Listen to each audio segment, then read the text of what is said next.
Myanmar ordusu ve Budist çeteler tarafından yıllardır işkence ve katliama maruz bırakılan Arakan Müslümanları temel hak ve özgürlüklerinden de mahrum edilmektedir.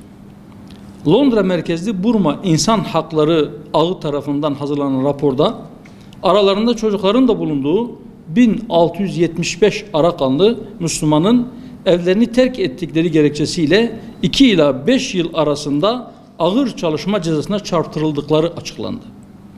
Seyahat izin belgesine erişimin neredeyse imkansız olduğu bölgede evlerinden ayrılmak zorunda kalan Arakanlılar hukuki olarak suçlu sayılmaktadır. Açık hava hapishanesine dönüştürülen bölgede mülk edinme, evlat ve seyahat gibi temel haklar sınırlandırılmıştır. Myanmar yönetiminin Arakanlı Müslümanlara yönelik gerçekleştirdiği saldırılar Birleşmiş Milletler tarafından soykırım olarak kabul edilmesine rağmen uluslararası toplum ve kuruluşlar tarafından yeterli tepkiyi maalesef görmemiştir. Bu durum hak ihlallerinin devam etmesine, iç hukuk sisteminin Arakanlılara karşı, özellikle Müslümanlara karşı silah olarak kullanılmasına cesaret vermektedir. Soykırım suçu sabitlenen Myanmar yönetimine karşı uluslararası kuruluşların bir an önce harekete geçmesi gerekir.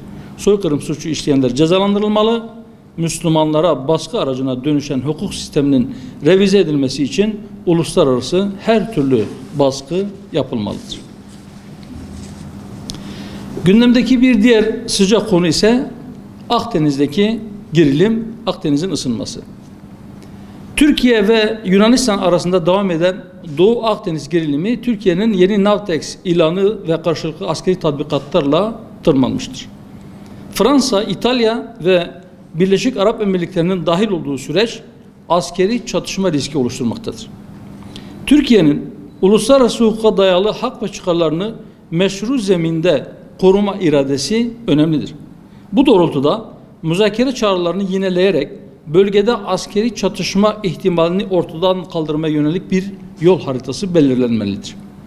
Doğu Akdeniz geriliminin düşürülmesi, egemenlik sahalarının kesin olarak belirlenmesi, kaynakların adil paylaşımı, kullanımı ve ihlallerin önlenmesi amacıyla bir diyalog süreci başlatılmalıdır. Birleşik Arap Emirlikleri ve Fransa gibi devletlerin gerilimi tırmandırma girişimleri ve bölgeye yönelik askeri hamleleri oldukça tehlikeli bir boyuta ulaşmıştır. Almanya Başbakanı Merkel'in tüm Avrupa'yı Yunanistan'a destek çıkmaya davet etmesi, Avrupa'nın özellikle de silah ihraç eden ülkelerinin savaşı kışkırttığını bir kez daha göstermiştir. Silah satmayı planlayanlar muhtemel bir savaştan karlı çıkacaklarını düşünüyor olabilirler. Ancak savaş için kışkırtıp cesaretlendirdikleri idareciler kendi halklarının çıkarlarını düşünerek aklı selim ile hareket etmelidirler. Türkiye'nin önümüzdeki süreçte bölgede askeri çözümü önceleyen ittifak ve kutuplaşmaların dışında kalması ve uluslararası hukuk çerçevesinde kalarak duruşunun meşruiyetini muhafaza etmesi büyük bir önem taşımaktadır. Cumhurbaşkanı Recep Tayyip Erdoğan geçtiğimiz hafta İstanbul'da Hamas Siyasi Büro Başkanı İsmail Haniye ile bir görüşme gerçekleştirdi. Toprakları işgal edilen, 14 yıldır ekonomik muhasara altında olan kardeş Filistin halkının meşru temsilcilerinin Türkiye'de ağırlanması, her düzeyde görüşülmesi olması gerekendir.